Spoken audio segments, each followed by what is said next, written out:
How much longer do you think before Australians realise they are being sold green fantasies, ones that will really cost them when all this hits the wall?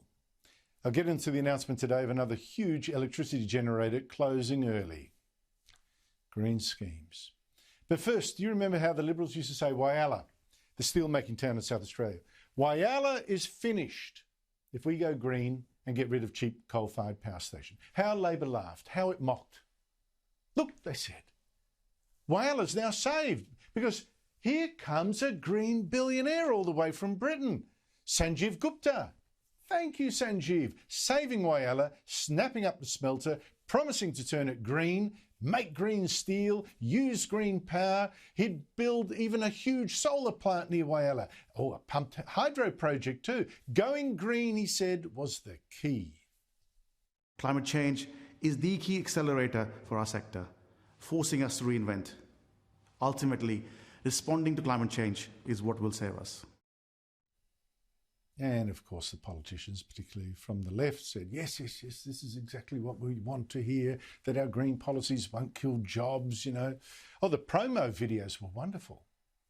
Whyalla has not only survived, but is once again poised to thrive as Sanjeev Gupta's GFG Alliance embarks on a once-in-a-generation transformation. The construction of new processing plants and the upgrade of current facilities will create a safer, more environmentally friendly and globally competitive facility, which both the workforce and community can be truly proud of.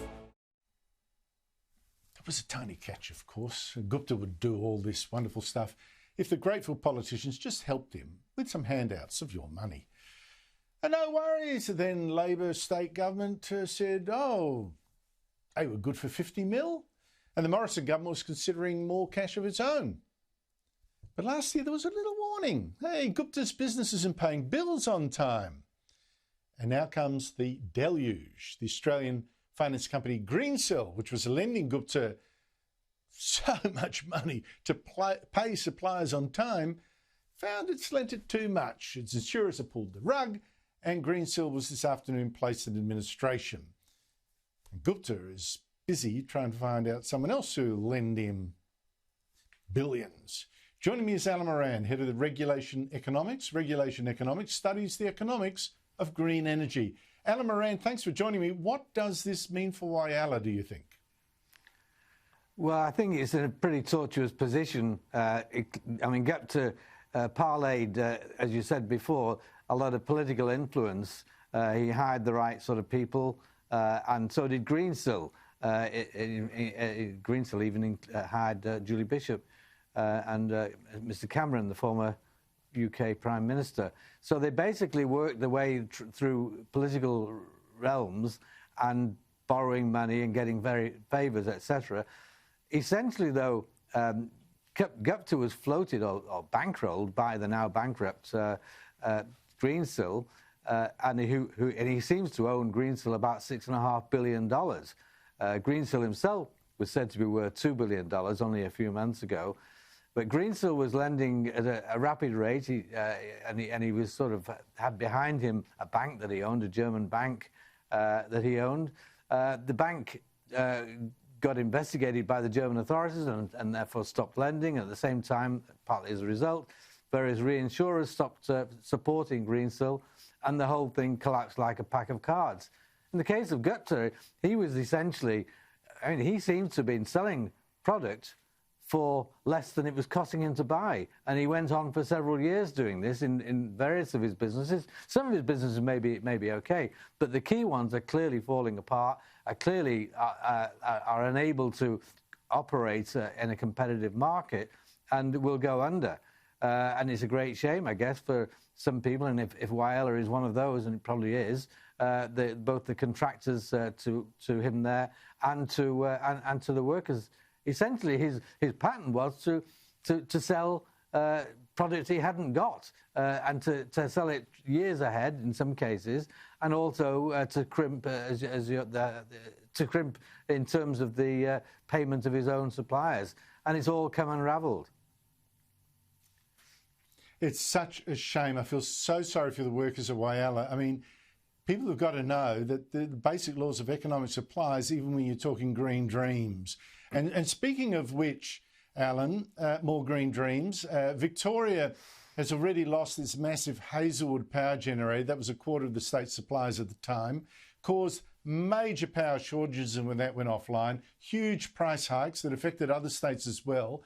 Now another big generator there, Yallourn, is going to close 4 years early. That's 7 years from now, it'll close.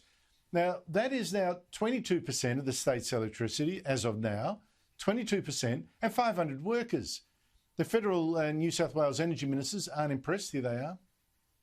The point I would make is there must be a replacement with dispatchable capacity. We need to make sure that we have the affordability and reliability we need for all the households, small businesses around Victoria. But of course, the heavy industry. I mean, Victoria has been a manufacturing centre for this nation for a long, long time, and it's critical that it has access to affordable, reliable electricity. Well, this is a huge problem and one that we're very concerned about. The unscheduled early exit of dispatchable plant only means price spikes and a less reliable system, and that's not good for anyone. Alan Moran, has this generator been killed by global warming policies? Yeah. I mean, it's ridiculous. Both ministers are saying, oh, woe is me. This is all happening, isn't it a shame? It's all happening as a result of government policies. We've subsidised the competitors to coal, that is wind and solar. We've got a situation where this is unreliable and likely to be high cost power. Therefore, there's no growth in the market. If you subsidise things and they're now 20% of production, then you've got to lose some things. And the next one, the big cab off the rank now is Yallourn. And indeed, in New South Wales, the Liddell has been fingered as another possible early departure from there. But, you know, when you've actually got some sources of electricity, which are poor sources of electricity, being subsidised, and it's to the tune of about $7 billion a year, then the other sources of electricity, which are better sources, have to go under. It's just supply and demand and market prices or market prices distorted by the government. And what we've got now is all of these wind and solar facilities are probably actually losing money. But that doesn't matter to them because they've got long-term contracts with the major retailers like AGL and Origin, and the owners of the operators are one thing, but the owners now are very largely the superannuation fund. So at some stage in the future, there's going to be a big hit taken, and it's probably going to be the pensioners who take the hit because these things are intrinsically high cost and poor reliability. All the government is doing is putting in $7 billion a year. Power stations go out.